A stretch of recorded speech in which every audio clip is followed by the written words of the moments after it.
vous souhaite la bienvenue à cette capsule sur l'installation de signalisation en sentier.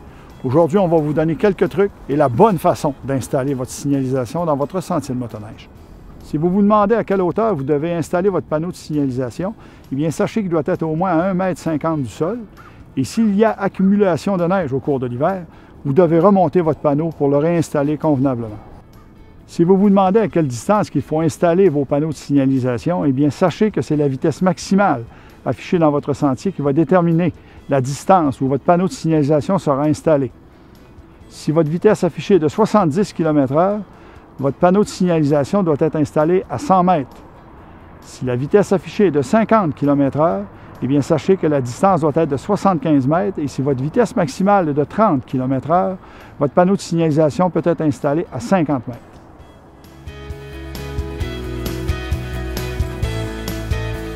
Nous sommes ici à l'approche d'un pont ou d'un ponceau sur le côté du sentier et nous devons installer un panneau pour annoncer le pont ou le ponceau qui s'en vient à 100 mètres d'ici.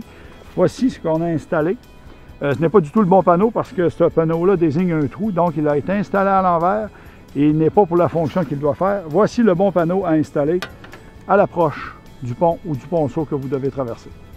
Vous avez vu tout à l'heure le signal avancé désignant un ponceau, une passerelle ou un pont. Ça fait partie de la signalisation obligatoire, tout comme les balises de danger qui sont installées ici à l'arrivée du ponceau.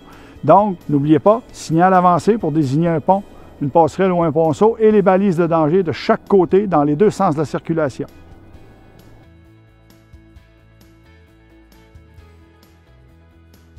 Je vais vous parler maintenant des chevrons d'alignement. Vous savez que des chevrons d'alignement peuvent être plus sécuritaires dans des virages de 111 degrés et plus. Donc, si vous décidez d'en installer, c'est un minimum de 3 et vous devez obligatoirement précéder d'un panneau annonçant une réduction de vitesse de 15 km/h. Les chevrons ne sont pas obligatoires, mais si vous les installez, vous devez réduire obligatoirement la vitesse lors de l'installation de chevrons. Et n'oubliez pas, si vous installez des chevrons d'alignement à un endroit, vous devez le faire partout sur votre territoire.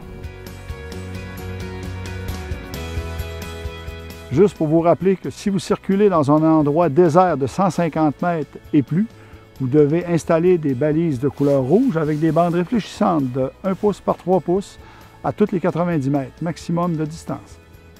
Vous savez qu'au Québec, au cours de l'hiver, nous traversons plusieurs cours d'eau. Ils n'ont pas tous des ponceaux, des passerelles ou des ponts. Donc, si vous traversez un cours d'eau gelé, vous devez installer une signalisation adéquate pour indiquer aux usagers que vous traversez sur des espaces gelés. Et vérifiez toujours vos cours d'eau avant l'installation de vos panneaux.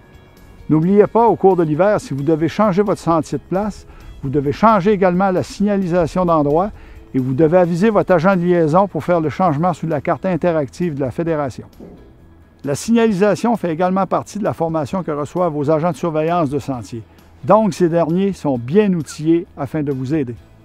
Avant d'installer votre signalisation pour les traverses de route, assurez-vous d'avoir les autorisations des ministères concernés, soit le ministère des Transports, les municipalités, les MRC ainsi que les réserves fauniques. Concernant la signalisation pour les municipalités ainsi que les commerces, vous devez le faire de haut en bas, de la plus courte à la plus longue distance. En conclusion, une bonne signalisation vous assure d'offrir des sentiers sécuritaires pour tous les motoneigistes.